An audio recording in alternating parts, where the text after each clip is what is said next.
this edition of Sightings. Ufologists believe they were described in the Bible. But then they did not call them UFOs, the so-called ancient gods, and today we call them aliens. Have extraterrestrials returned to the Holy Land? Then, do spirits of the dead wander the site of America's bloodiest battle? I believe the area is infested by ghosts. Later, Bigfoot sightings increase in the Pacific Northwest and beyond. It is almost on the edge of being unbelievable. Also, a little girl is saved by angels. It happened so I could tell other people not to be afraid of dying. Plus, a sightings update. The Earth wages war on human beings. The problem is the average person on the street is not well enough informed to get worried about it. And if there are no UFOs, why is there an official government policy for greeting extraterrestrials?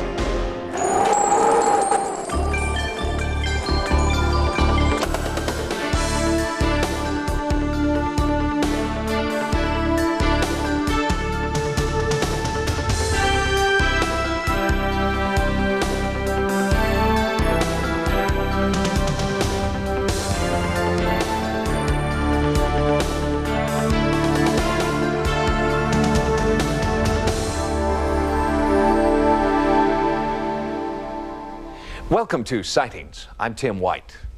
Enter a new location in the annals of UFO hotspots, the Holy Land.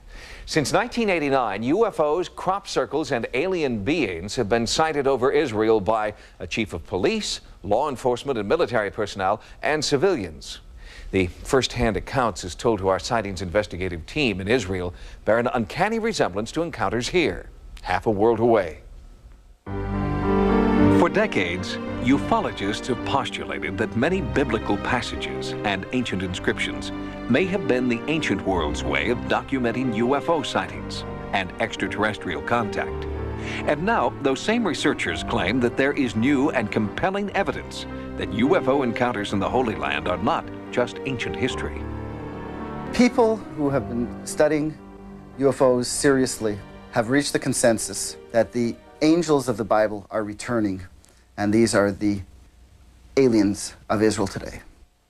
The most recent UFO flap is occurring here, in a quiet rural area near the coast of Israel. In March 1993, strange things began to happen in a little town called Kadima. The strange things that Israeli ufologist Doron Rotem has documented have a familiar ring to American ufologists. Between March of 1993 and June of 1993, there were at least 5 visitations in Israel. The first publicized landing was at Tziporet Carmel's backyard. It was just amazing. And I looked at that site and I thought to myself, what could this be? The last thing Tziporet Carmel thought was that her home's backyard had been the site of a UFO visitation. It was not until 4 other women came forward, women who did not know each other and had not heard each other's stories, that Tziporet realized that she was part of Israel's greatest modern-day UFO encounter. These are not women who have any ulterior motive whatsoever. They have nothing to gain by it. It was a Saturday morning. I woke up very early. I looked at the alarm clock, and it was 6:30 in the morning. I was asleep and woke up very early Saturday morning. I heard a loud bang. I was afraid to go downstairs and check it out. I preferred to wait until daylight. It was 3 o'clock Saturday morning. I woke up with the noise of my dog barking. I went to the door near the window. Inside the house it was dark, but outside it was light. I opened the curtains and I saw a big giant image staring at me. His face was more oval-shaped. His eyes were shiny like a stoplight, glittering. His nose was very small like a dot. I tried to get to him. Instinctively, I raised my hand to push him away, but it was like pushing against a wall. And all around, there were as if flickering lights. He didn't say anything to me, but I heard a voice in my head. It was like telepathy. And the voice said, "Go away. I could smash you like a little dog. Go back to your husband."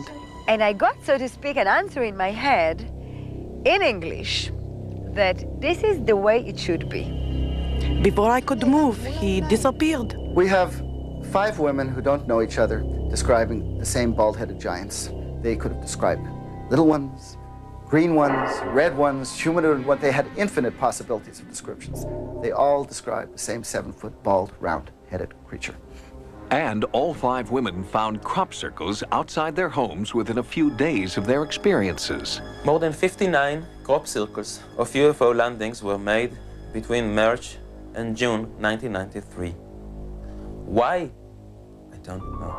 Around the circles was plenty of weed. I went there in the rainy season still, and there was plenty of vegetation, but in the circles themselves there wasn't. There was just scraggly brown weeds. The grass became, within a day, completely dry. It was before high as this grass all around, became completely dry, and eventually, after 2 or 3 days, lay down just like the way it's here. And researchers discovered strange materials clinging to the dried crops. There were strange red stains all over, and little pieces of unknown material that now we know it was a silicone. This is it. It's very light, it's very thin, and it's bright and glowing. We sent it to the National Geological Lab, to Dr. Henry Foner, who tested it. According to Dr. Foner's testimony, this specific material we are talking about here is a pure 99.8% pure silicon. It does not exist naturally on Earth. When details of the Kadima encounter came out in the media, other residents in the area began to come forward with stories they had kept secret for several years, out of fear of ridicule. In 1991, Ellie Cohen, a young and ambitious businessman, was awoken one night when his house glowed from the inside. I was standing near the kitchen window. I looked up and I saw an eye, a big eye with a light. Ellie claims that the object appeared about 3 nights. Each night, about 3.5 hours. It was glowing, it was hovering, it was moving, it made no sounds, no hum noise, and whatsoever. It was very clear that it was a disc. I didn't need anyone to convince me that it was something from outer space. It's just like a Mexican hat-shaped object, must be about 30 meters in diameter, with a round big hole on the bottom. This is not a hoax, this is not a fake, this is a real UFO, and it matches by its size, the size of the landing sites founded in Kadima 3 years later. If extraterrestrials are trying to make contact, why Kadima, and why now? There's a huge radio antenna located in the middle of Kadima. Maybe it's because there's electricity in the antenna, maybe it's villages, I don't know.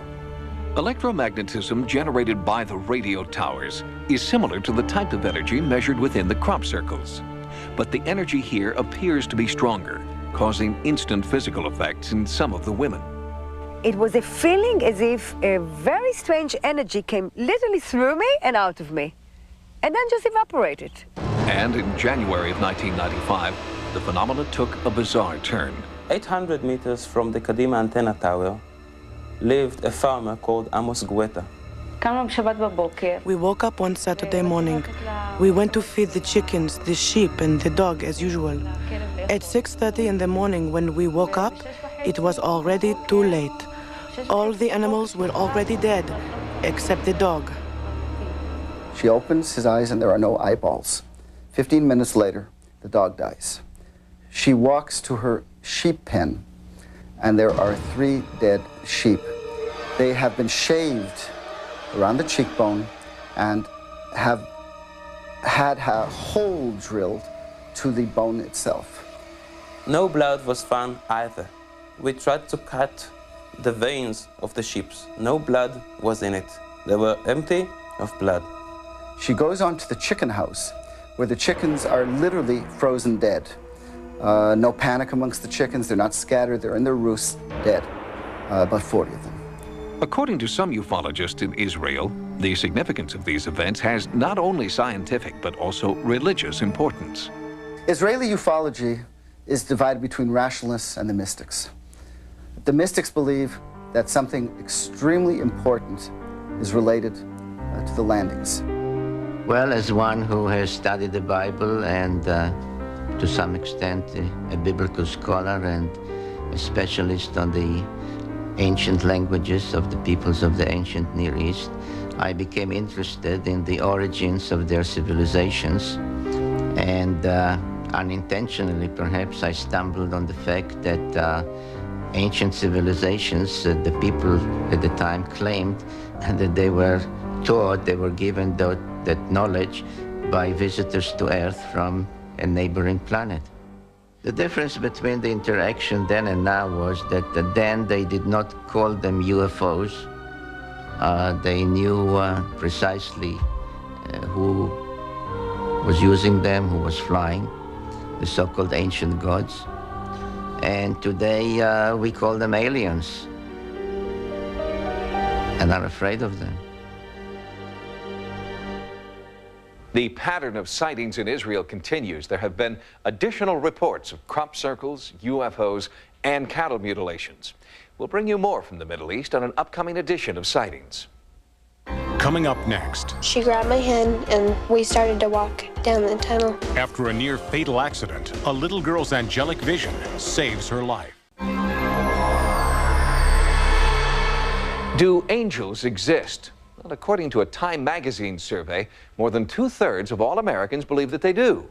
Skeptics argue that angelic visions are simply the brain replaying unconscious images absorbed through pop culture. For that reason, accounts of angelic visions by very young children take on greater significance.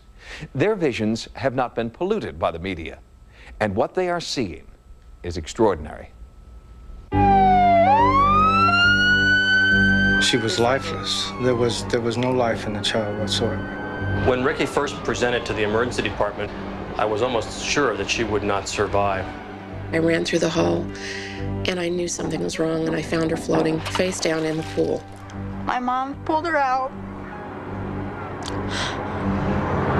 and she screamed for help, and there was nothing my sister and I could do. It was such a difficult call because the parents of the child were very good friends of mine. October 21st, 1984. They only took their eyes off her for a second, but that was long enough for tragedy to strike the Enriquez family of Barstow, California. A poolside accident left 2-year-old Ricky paralyzed and in a deep coma. While her family prayed for a miracle, Ricky believes she briefly entered a world where miracles do happen. I looked behind me and I saw a guardian angel, and she had flowing golden color hair and she was wearing a white dress. She grabbed my hand and we started to walk down the tunnel. When we got toward the end, she asked me if I wanted to go through the light with her or if I wanted to go back. And I told her that I had to go back and tell my mom where I was going. And so I remember her walking me back and telling me not to be afraid. Soon after, Ricky opened her eyes and began to recover. Doctors did not know why, but Ricky did, and she told her mother about it. It was approximately a month after she had come home from the hospital, and I had taken her shopping with me. We went into a bookstore, and maybe 5 minutes into shopping, she grabbed my hand and squeezed and started screaming and yelling in the store, "Mama, Mama, that's my angel." And I didn't know what she was talking about. I looked around, and there was a poster on the wall, and it was of a guardian angel. Visions of angels are as real as any other human experience. Dr. Melvin Morse is a critical care physician, author, and a leading authority on near-death experience in children. My scientific studies on near-death experiences clearly document that near-death experiences are in fact the dying experience.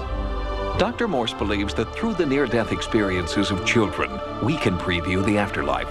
Children experience a spiritual light the great majority of the time during near-death experiences. And this is a loving, comforting light. It's not just some sort of reflex spasm of the optic nerve or the, dysfunctional firing of neurons in their occipital lobe. It's a light that one child said to me has a lot of good things in it.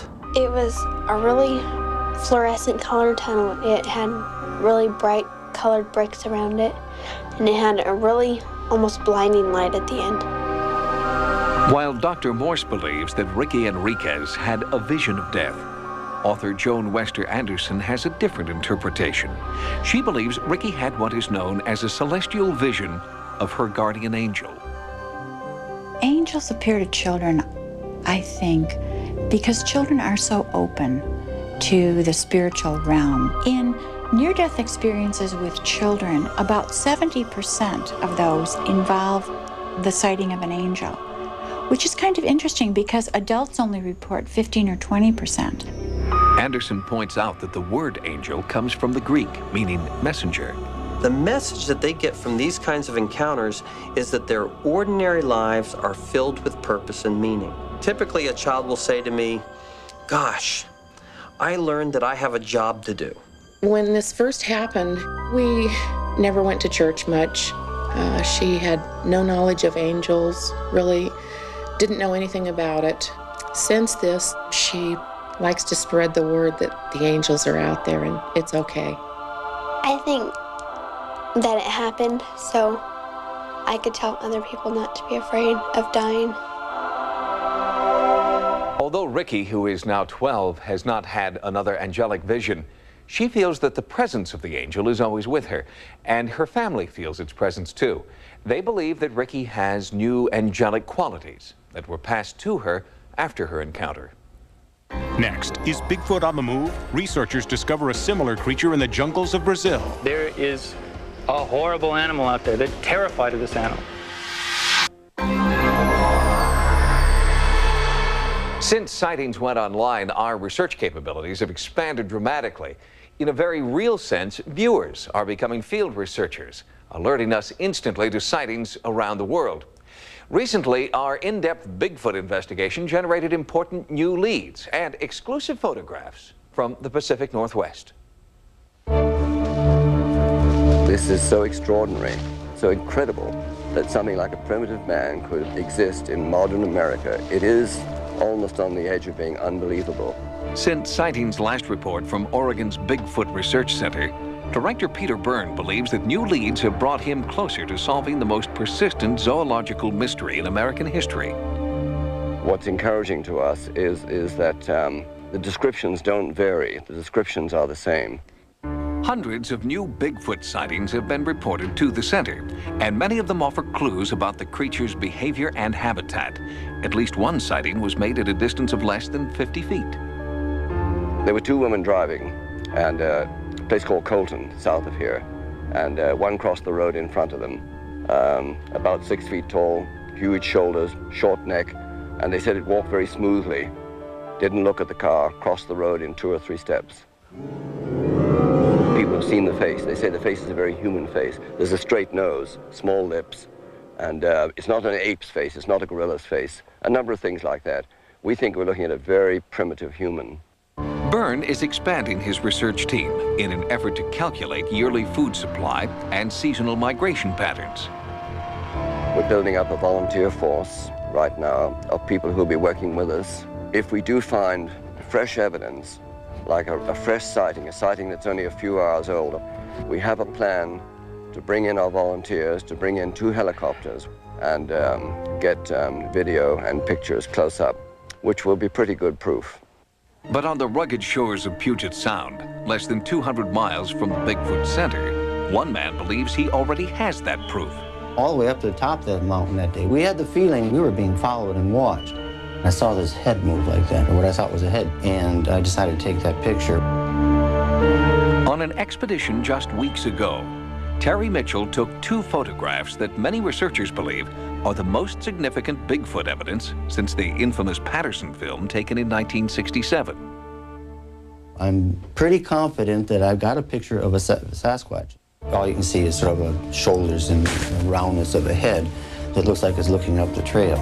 If you take that picture and put it under a lens, you will actually see a face, a darkened face with black hair looking right at the camera. And at the same time Terry Mitchell was photographing his Bigfoot encounter, thousands of miles away in the Amazonian rainforest, researchers there were having a strikingly similar experience.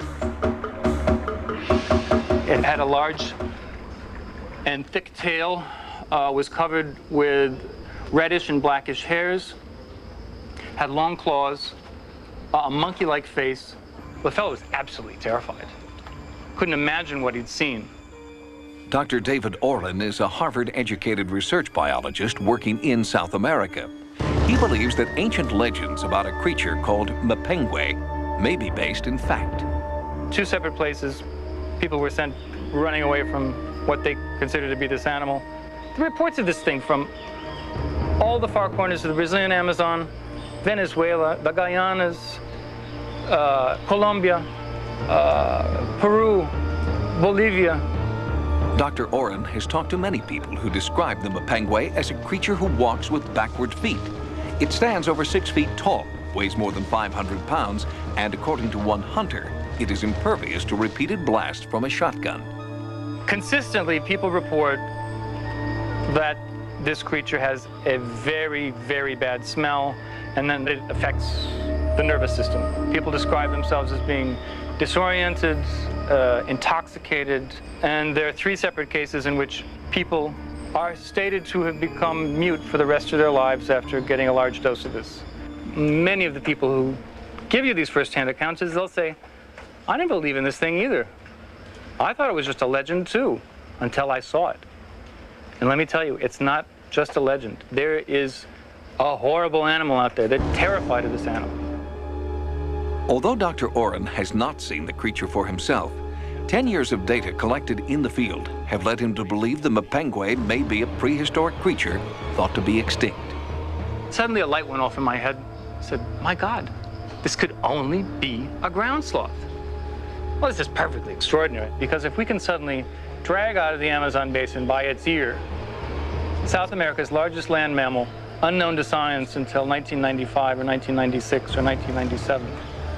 What else is out there? How incredibly all-embracing our ignorance is. The giant sloth is not the only supposedly extinct mammal to turn up in recent months. In Malaysia and in Israel, we are following up on reports that giant humanoid creatures have been discovered there as well. Coming up, ghosts on the battlefield. Gettysburg is probably the most haunted battlefield. Then, will the Earth destroy us? This is not one person's problem. This is everyone's problem. And the U.S. government has plans for extraterrestrial contact. More Americans died during the Civil War than in both World Wars and Vietnam combined. And no single battle exacted a greater human toll than Gettysburg. Many of the soldiers who drew their last agonizing breaths on that field were buried where they fell. Today, the battlefield at Gettysburg is an historic monument, but it is also America's largest unmarked graveyard. And not surprisingly, many ghosts are said to haunt its hallowed ground. There's a special feeling here at Gettysburg. When you come here, it's almost like going into an eye of a hurricane. A lot of the people that were killed here were killed very violently, very suddenly, and many of them literally bled to death on the battlefields. Their lives were cut short, suddenly and horribly. And perhaps that's why a great deal of psychic energy remains in places like Gettysburg. It's the little Pennsylvania town that changed the course of American history. Nearly 200,000 fought here in July 1863, and by the end of the three-day battle, more than 50,000 soldiers were lost. It was the turning point of the Civil War, and is still, according to some, a pivotal location for paranormal investigators. In his book, author and Civil War enthusiast Mark Nesbitt has collected reports of paranormal activity by modern-day visitors to the battlefield. The Phantom Regiment is one that's been seen several times by several different people, sometimes in groups. They see a regiment lined up out in the middle of a field. They are maneuvering, they wander around, they begin to march, they march off into the woods and then vanish. This has been seen a number of times. Beyond the ghost stories, there are strange photographs that seem to have captured tangible evidence of a paranormal energy here. I actually didn't believe in ghosts until I started taking pictures, and one showed up in my picture. It was the first time I actually believed there is something out there. I looked at it and I was shocked, and I said, Tim, I think we captured a ghost. I think a lot of people just don't want to admit they believe in ghosts because it doesn't sound like something respectable. Charles Emmons has been a professor of sociology at Gettysburg College since 1974. He believes that the psychic trauma of 1863 may endure today in the form of residual haunting and is not just limited to the battlefield. This is Pennsylvania Hall. During the battle, it was used by both sides as a hospital. 4 or 5 different people independently reported seeing a soldier walking around on the top of that cupola on Pennsylvania Hall. And I interviewed a student who had walked by there about 11 o'clock at night. He was very upset about the experience. He was not trying to hoax. He didn't want it to happen. He was obviously upset. And inside, strange haunting images pervade. 2 administrators went down the elevator, punched the button for the first floor. It didn't work properly. They went to the basement instead, and when the doors opened to reveal not a scene that was cleaned up for storage, but a scene out of Time and Reason, a hospital scene from the time of the battle. They punched frantically at the buttons to get them out of this hell that they had descended into, and kept punching the buttons and eventually got up out of there. But most of Gettysburg's ghostly encounters occur here, on the battlefield where 51,000 men died. Gettysburg probably, as far as I'm concerned, is probably the most haunted battlefield that I've come across so far. Paranormal investigator Dale Kaczmarek was asked to accompany a sightings team to the battlefield for a nighttime surveillance. This area seems to be one of the several different locations that's very active as far as paranormal activity. A lot of loss of life would have occurred right here. Among the tools of his trade are a Geiger counter, magnetometer, and other highly sensitive electronic devices that will register anomalous energy in the area. Our sightings camera was equipped with a special night vision lens to record in low light conditions. Most likely what I'm picking up are small pockets of anomalies, little slight deviations in magnetic field that might indicate a presence of some kind. Kaczmarek spent several hours taking readings in an area known as the Triangular Field. This is the site where Confederate soldiers began the charge on Little Round Top. Some of the bloodiest battles took place along this ridge. Right there, I got a real high reading, real high static discharge reading right here. Really no reason for it. There's no way static should be built up out here. Nothing to attract static electricity or negative ions. And another reading right by the rock over here, which was approximately 20 on the scale. Meter peaks and anomalous readings continued until dawn. I think it's very interesting out there, especially at the Triangular Field. We got a lot of interesting readings out there, including a lot of disturbances with the negative ion detector. I believe the area is infested, the word I like to use, infested by ghosts. Not only because of the trauma that's taken place here due to the battle, but surrounding the battle and the poor sanitary conditions, things of that nature. It's a location that leads itself to the existence and possibility of ghosts. Residual haunting also seemed to be present in the inn where the sightings team stayed. The Farnsworth House, built in 1816, had been an ad hoc infantry position during the war. These particular men were sharpshooters. They were most likely infantry soldiers. They were Confederate. They came into the house, maybe the door was unlocked. They climbed the stairs. The vantage point and the most protection would serve would be the garret, which is the attic. They flew open the door. They laid down on their bellies. They had a great position. They were actually firing and killing Union soldiers in the Jenny Wade.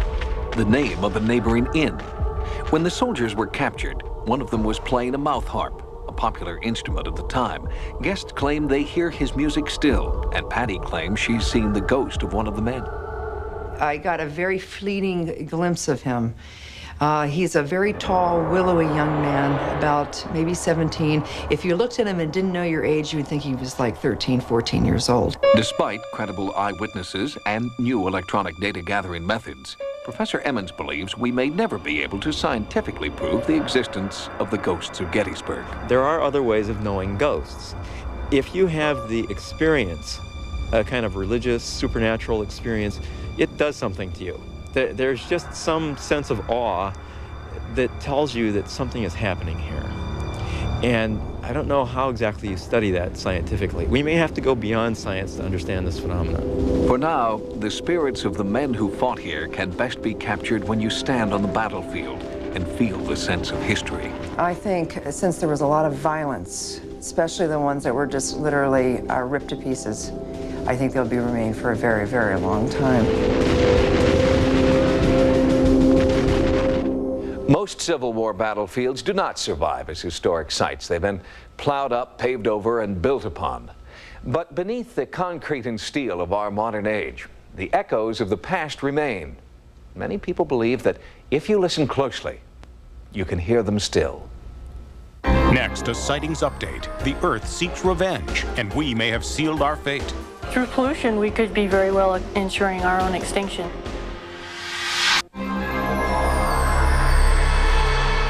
Recently, Sightings brought you alarming statistics about new and deadly viruses breaking out around the world. Proponents of the Gaia theory suggest that these new viruses have been created by Earth in self-defense. It's a theory that's gaining wider acceptance, and now it appears that Mother Nature is fighting back at us with more than just viruses. I think the problem is much more serious than we hear in the media because the story is still breaking. Everyone is involved. This is not one person's problem. This is everyone's problem.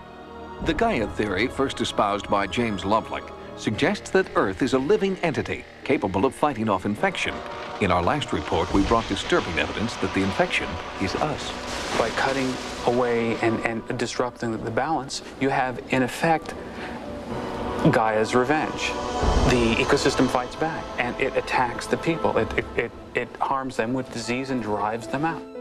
According to Gaia theorists, Mother Earth's #1 enemy is overpopulation. We are the threat. We are the problem. There are 5 billion of us on the planet. There is a 250 billion pounds of human flesh on this planet. And the flesh is weak. We are pouring billions of tons of garbage and chemicals into Gaia. Her immune system is badly deteriorating. Participants at a recent World Wildlife Symposium warned Gaia is struggling just to maintain the status quo. Some of us were seeing that animals were getting sick and dying. Others were seeing that there are definite developmental effects, that birds had twisted beaks, that animals were developing tumors all over them. Each and every year, 435 billion pounds of man-made chemicals are released into our world's ever-weakening environment. Recent studies suggest that these chemicals are disrupting hormone production, impairing the reproductive cycle of many animals. And we are one of those animals. According to one study, male sperm counts have dropped 40% since World War II. The trend is unequivocal that male sperm counts have been dropping. And that could be the underlying explanation for the increase in infertility in men, but that will not explain why they're dropping. And that's the big question. What's going on out there? This is what's going on out there, according to Gaia theorists. Since Gaia cannot absorb everything we feed into it, Gaia must attack the source. It's us against the world. The first warning signals that this is the new reality are occurring here in the befouled waters of Lake Apopka in Florida. Wildlife biologist Tim Gross discovered that many alligators, turtles, and fish in the lake are neither male nor female. Their sexual development is mutating. The effects that we're seeing that are quite dramatic are effects on the developing embryo. So in other words, these concentrations are deposited in the eggs during the development of the egg in mom. They're quite toxic to an embryo, and they form major alterations in the sexual differentiation. There are signs that these kinds of genetic disturbances are on the increase throughout the United States. Biologists are beginning to see what they refer to as gender warping occurring in a wide variety of animal species. Is this yet another weapon of Gaia's revenge? If males are not male and females are not female, they cannot reproduce and are therefore only one generation away from extinction. How far then are we from the same fate? I think those people who say that the effects on wildlife are isolated events and will have no effect on humans are being overly reassuring. Hormones are basically ubiquitous. In other words, they're shared by all animal species. in that the hormones that control reproduction in alligators and turtles also control reproduction in humans. That is rather devastating because it can create major fertility problems in the human population. This affects all of us because some of these contaminants are present in all of our food and in our drinking water. A chemical present in our food and in our water can have potentially disrupting effects on a fetus, on any of us as adults. Through pollution, we could be very well ensuring our own extinction. But studies, some sponsored by chemical companies, conclude that the Earth and its inhabitants are resilient and will not suffer long-term effects. Infertility expert Dr. Michael Zinman is not convinced. Exposing a pregnant woman to a variety of so-called benign, no-problem chemicals have turned out to not be so benign and cause long-term effects in their offspring and affected their offspring's ability to have offspring. By polluting Gaia, have we sealed our own fate? Has Earth become so riddled with the cancer of chemical waste that there's no cure in sight? A large number of the public will believe this data, will take it to heart very seriously, and be very concerned. Their biggest question then immediately after that is, okay, there's a problem, how do I clean it up? That's where it's depressing because I don't know how to clean it up. I don't know of any research indicating how we clean it up. Our cleanup methods currently are sort of bury it or hide it or just let it go for a long time and hopefully it'll decay and disappear. The problem is the average person on the street is not well enough informed to get worried about it. If people could become educated about the potential threats to their health and that of their family and children, then that's probably a way to get them more involved. Since humankind began, there has never been a time of global peace and understanding. Political, philosophical, and religious differences continue to divide nations. But perhaps Gaia's ultimate gift to us will be a global peace created by the universal battle to save this planet. Next, if extraterrestrials don't exist, why do government agencies have plans for UFO emergencies? Our guiding principle is basically protecting the populace. If, as the U.S. government maintains, flying saucers don't exist, why are there government protocols about what to do in the event of a UFO crash? If there is no threat, why do disaster preparedness manuals used by the Federal Emergency Management Agency include information about what to do in the event of an extraterrestrial encounter? Stardate 2317.4. Encounter with a civilization unknown to the Federation. Proceed with extreme caution, and above all, do not interfere with this newfound society. That's UFO protocol Star Trek style, where men and women boldly go in search of life beyond our planet. Stardate 1995. Encounter with a UFO unknown to the United States government. Since the possibility cannot be ignored that UFOs reported may be hostile, it is imperative that sightings be reported rapidly, factually, and as completely as possible. This is not another prime directive from the fantasy world of Star Trek. It is official United States Air Force UFO protocol, taken directly from the pages of this operations manual. And the Air Force is not the only federal agency with a written policy on close encounters. We tell them, don't touch, don't come in contact with, isolate, be friendly, be solicitous, display no hostility, and take very good precaution that we do not become involved if we do not have to. William Kramer is a district fire chief in Cincinnati, Ohio, who has literally written the book on what to do in the event of a UFO crash. It's part of the Fire Officer's Guide to Disaster Control, a training manual used in all 50 states and reportedly endorsed by FEMA. As far as we know, this is the first time this subject of unidentified flying objects, has actually been incorporated into a larger, full-length text that's being used in a very serious way by the nation's fire officials. But why does Chief Kramer believe that a chapter on flying saucers is essential to his disaster training textbook? One of the reasons is the obvious real panic that exists when people feel they're being threatened by some unexplained phenomenon, including UFOs. It's very possible that an alien visitor could wreak some sort of havoc on a given populace. When Sightings asked FEMA, the Federal Emergency Management Agency, to comment on the manual's Chapter 13, the UFO chapter, Their response was typically terse, stating FEMA does not endorse or embrace the information in that chapter. But Sightings has learned through FEMA's own disaster defense planning guide that the agency not only assigns Chapter 13 of the Disaster Control Manual as required reading, but also tests its own disaster officials on its contents. One of the reasons there's probably a government cover-up is that the whole world order would change if we suddenly realized we are not alone. Our entire social order is based on the fact that we are the whole sum total of life's existence right here on this planet.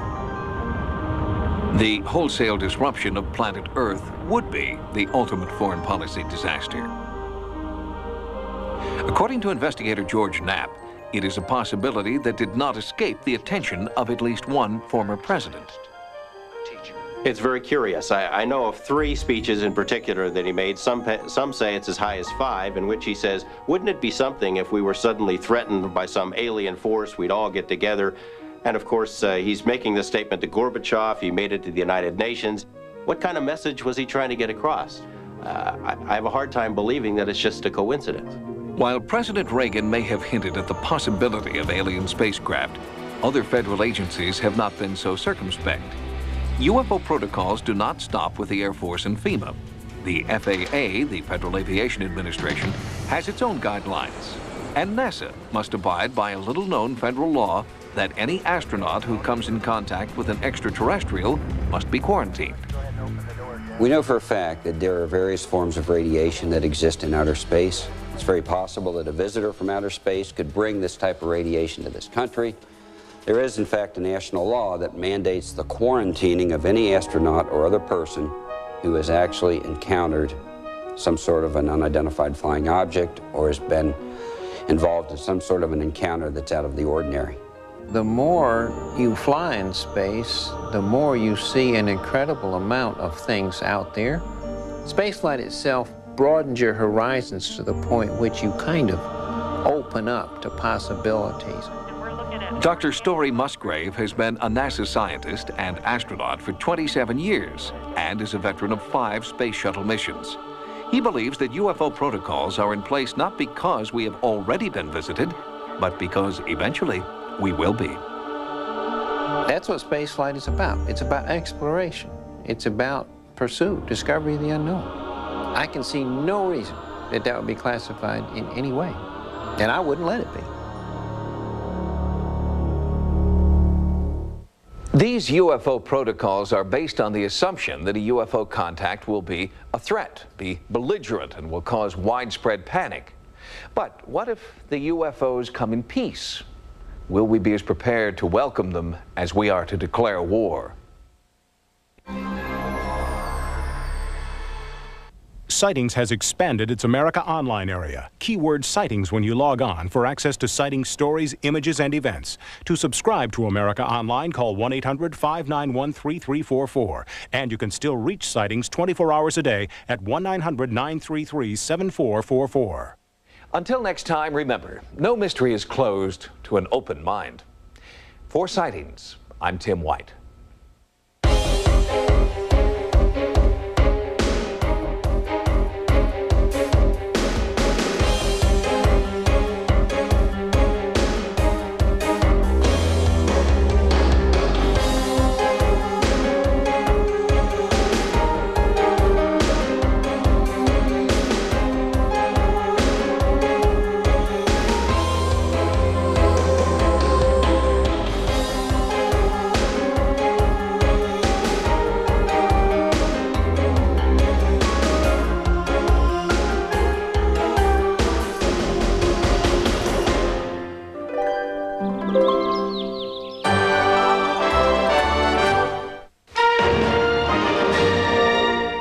In 1989, UFOs, crop circles, and alien beings have been sighted over Israel by a chief of police, law enforcement and military personnel, and civilians.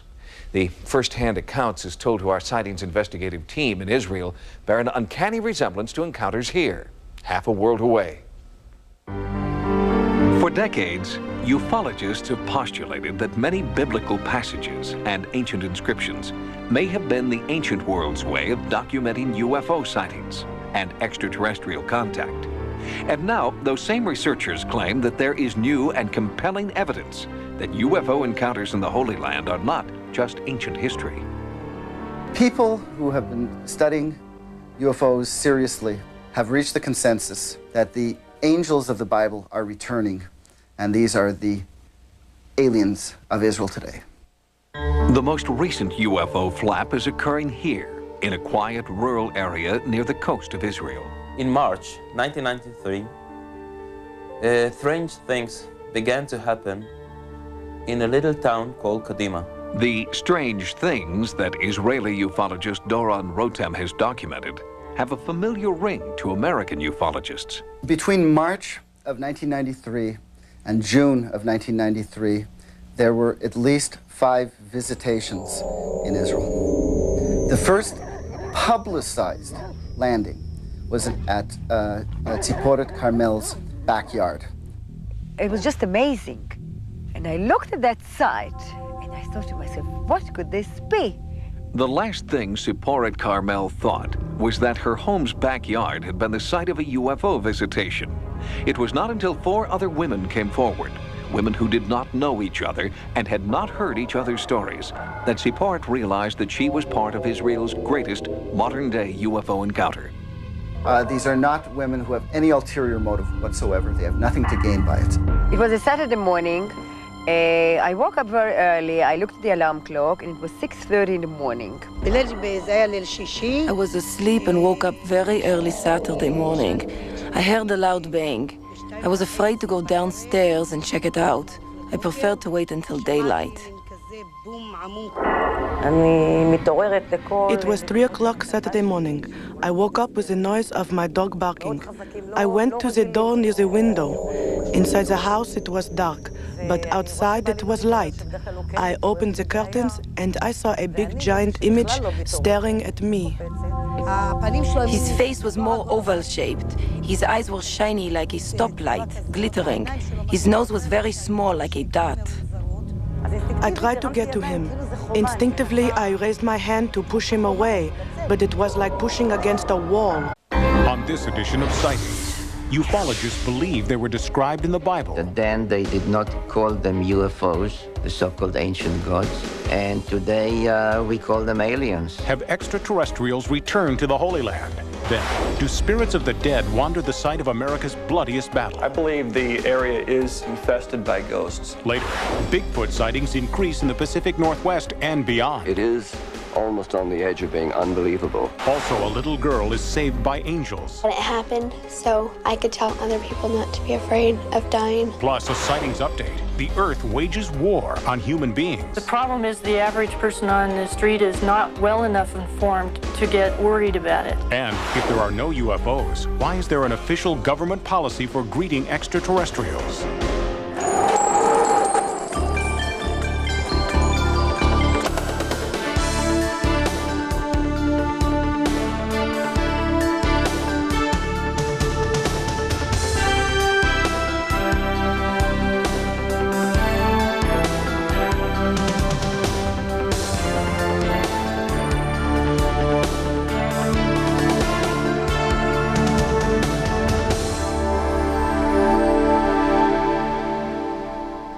Welcome to Sightings. I'm Tim White. Enter a new location in the annals of UFO hotspots, the Holy Land. Since And all around, there were as if flickering lights. He didn't say anything to me, but I heard a voice in my head. It was like telepathy. And the voice said, "Go away. I could smash you like a little dog. Go back to your husband." And I got, so to speak, an answer in my head in English that this is the way it should be. Before I could move, he disappeared. We have 5 women who don't know each other describing the same bald-headed giants. They could have described little ones, green ones, red ones, humanoid ones. They had infinite possibilities of descriptions. They all described the same 7-foot, bald, round-headed creature. And all 5 women found crop circles outside their homes within a few days of their experiences. More than 59 crop circles of UFO landings were made between March and June 1993. Why?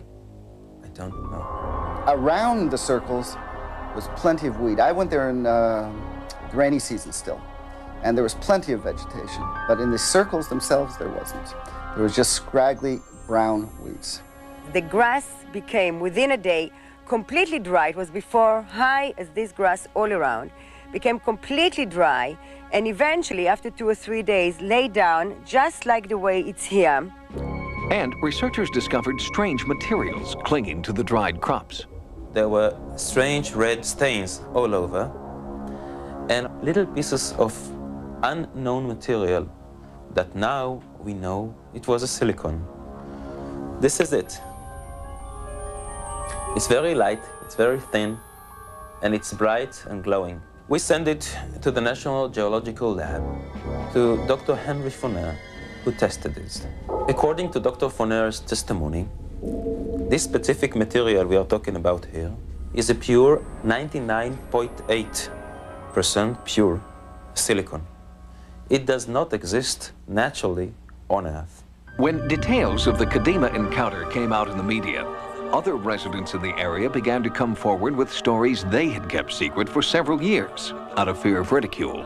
In 1991, Ellie Cohen, a young and ambitious businessman, was awoken one night when his house glowed from the inside. I was standing near the kitchen window. I looked up and I saw an eye, a big eye with a light. Ellie claims that the object appeared about 3 nights. Each night, about 3.5 hours. It was glowing, it was hovering, it was moving, it made no sounds, no hum noise, and whatsoever. It was very clear that it was a disc. I didn't need